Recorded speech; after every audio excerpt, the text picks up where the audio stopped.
So the distribution of blood, again part of the cardiovascular system, the distribution of blood is also known as the vascular shunt. So if you see that term, pretty much they mean the same thing. Now, a lot of the activities we do require our muscles or different muscle groups to use oxygen to make energy. So this example, this image here shows triathlon where we run, swim, cycle, and basically they will have different demands for where the oxygen needs to be sent around the body. And our body's incredibly clever because it can obviously redirect the blood or a good proportion of the blood supply according to the demand that our body areas have. So looking at some of the other demands for cardiac output or for where our blood goes, it might go to our muscles for aerobic respiration to make energy to make our muscles work. It might also need to be sent to our abdominal organs, our kidneys, our liver, and our digestive system. So we need oxygen to digest our food. So there's another demand for where blood might need to go. Blood might need to be sent to the skin surface, so the capillaries near the surface of the skin to help cool us. And also, obviously, a constant supply of blood needs to go to our brain to sustain our cognitive functioning.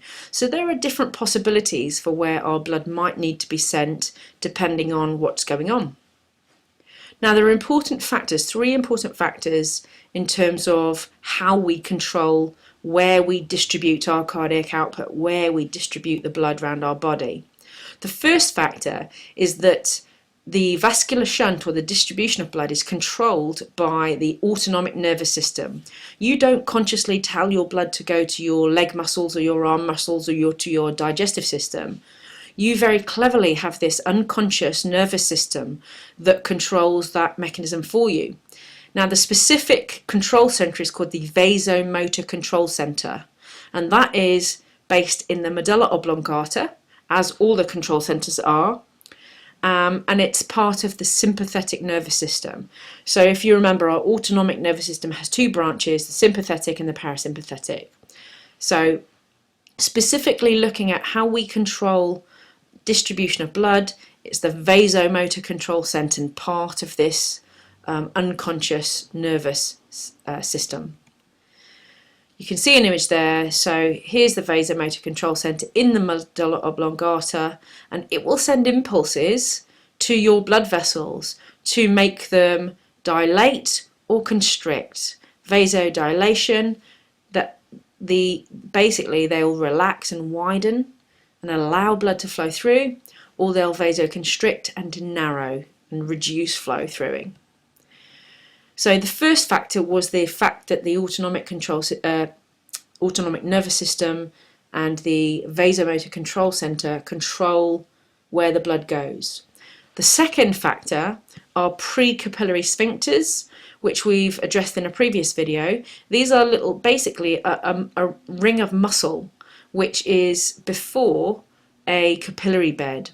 And if this sphincter contracts, it will narrow and reduce flow into that capillary bed, or if it relaxes, it will widen, it dilates, and it will allow blood to flow into that capillary bed. So the autonomic nervous system will either make this precapillary sphincter constrict or dilate, contract or relax.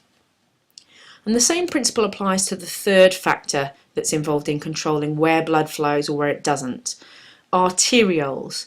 Now again, you should know already that arterioles have smooth muscle walls, and the sympathetic nerves can stimulate this smooth muscle to vasoconstrict and narrow, or it will allow it to relax and vasodilate and widen. So a combination of these 2 factors, narrowing or widening, will allow flow or reduce flow. So again, here's just an image. Our arteriole here has smooth muscle walls. Now these can vasoconstrict and narrow, as can the precapillary sphincters, and blood will either be allowed to flow through here if dilation is occurring, or flow through this capillary bed will be reduced if there's vasoconstriction or contraction of this sphincter. Pause your video, have a look at this diagram. It just gives a sense of the vasoconstriction and dilation of the arterioles. This is a normal arteriole, this is a narrowed one during constriction, this is a widened one during dilation. So showing this process in a slightly different way. So we control the vasoconstriction or dilation of our vessels. It's initiated by the autonomic nervous system, this unconscious system, specifically the vasomotor control center in our medulla oblongata, which will send an increase in sympathetic stimulation down sympathetic nerves to two things. Firstly, the precapillary sphincter, so that muscular ring will contract and vasoconstrict, and the arterioles, the smooth muscle walls of the arterioles, will also vasoconstrict and narrow. And as a result of those two things, there is reduced blood flow into a particular area. Now, if our autonomic system, our vasomotor control center, sends less sympathetic nerve stimulation, the precapillary sphincter will vasodilate, and the arterioles will also vasodilate, so this will relax and this will relax, and as a result of that we allow greater blood flow into a specific area. So it's all to do whether those two, that precapillary sphincter and arteriole, are constricting or whether they're dilating, whether they're reducing flow or whether they're allowing flow. Now, you may often have been told that you shouldn't eat before you exercise. There's obviously method to that, and the reason that would be is because we have conflict in demand for oxygen.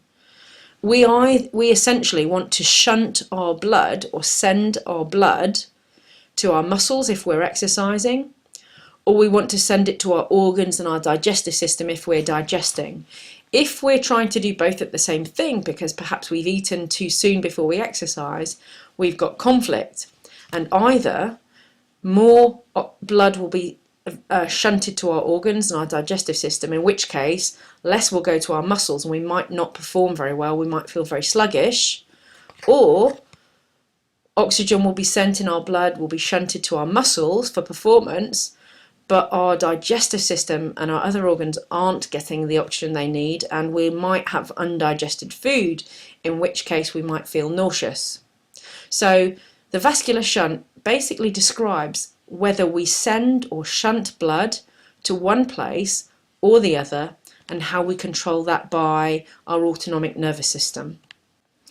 So this is some data to illustrate the changes in the distribution of blood between rest and exercise. So what proportion of our cardiac output, the blood we eject per minute, goes to different parts of our body at rest. Now here, I've put the muscles. You can see here, the muscles really only receive about 1,000 cubic centimetres. That's not a great volume of blood. But at rest, we don't have a huge demand for oxygen by our muscles because they're not being used. Whereas our organs receive more, so our kidneys and our liver receive a greater proportion. Our brain received about 750 cubic centimetres, and actually this is the same whether it's rest or exercise.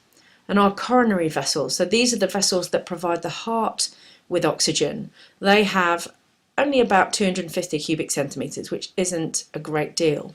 The total volume circulating, so our total cardiac output at this time, is we're circulating 5 litres of blood. And actually it's worth noting here that 500 cubic centimetres is going to the skin, so that's a lower value. If we look, however, at the distribution of cardiac output at rest, we'll hopefully observe that blood has been shunted to different areas in different proportions. So during exercise, as we might expect, we have a greater demand for oxygen, and we can see that up to 26,000 cubic centimetres, as opposed to 1 at rest, might be sent to the blood. This makes sense given our demand for using oxygen to make energy aerobically would be hugely greater. Our organs, there's a drop in the volume or the proportion of blood that's sent to our organs, so from 1,000 down to 300, from 1,250 down to 375 for our liver. So muscle demand and volume has gone up, and organ demand and value has gone down. Our brain notably requires the same amount of blood sent there for cognitive functioning. And our coronary vessels, again notably, has gone up to 1,200 from 250. So that's quite a dramatic increase of blood that we are sending to our heart muscle during exercise. And again, this logically is because our heart during exercise is having to beat dramatically quicker and therefore needs oxygen to make energy to beat faster. Again, let's just look at skin. So skin, the volume of blood going to our skin has gone up when we work harder. So we are producing a lot of waste product when we make energy in our muscles. We have heat as a waste product, and we need to send that heat to the skin to get rid of it. So that's partly why blood will be distributed via the skin. So there's basically some changes that go on between rest and during exercise for blood distribution. This kind of shows an overview. So at rest, more goes to the organs, less goes to the muscles.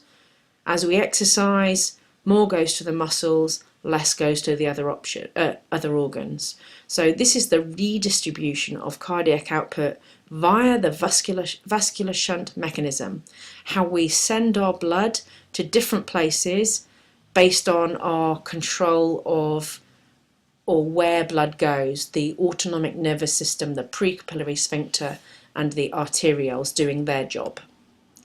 Finally then, here's an exam question. So explain how the body controls the increased distribution of blood to the working muscles during exercise. Now, this is obviously, you get a mark for acknowledging it's called the vascular shunt mechanism. This mark scheme also includes a little bit about receptors. So our vasomotor control center, which is where I started talking about, is what controls what goes on. This mark scheme actually adds a little bit of the feedback. So how does our vasomotor control center know it needs to redistribute blood? It's because it's had feedback from chemoreceptors, proprioceptors, and baroreceptors. So this is neural feedback. So neural feedback comes basically saying we're exercising, we're building up chemicals, we're moving, and the vasomotor control center gets this information and sends out impulses via sympathetic nerves to the arterioles and precapillary sphincters. If there's an increase in stimulation, it will make them vasoconstrict. If there's a decrease, it will make them vasodilate.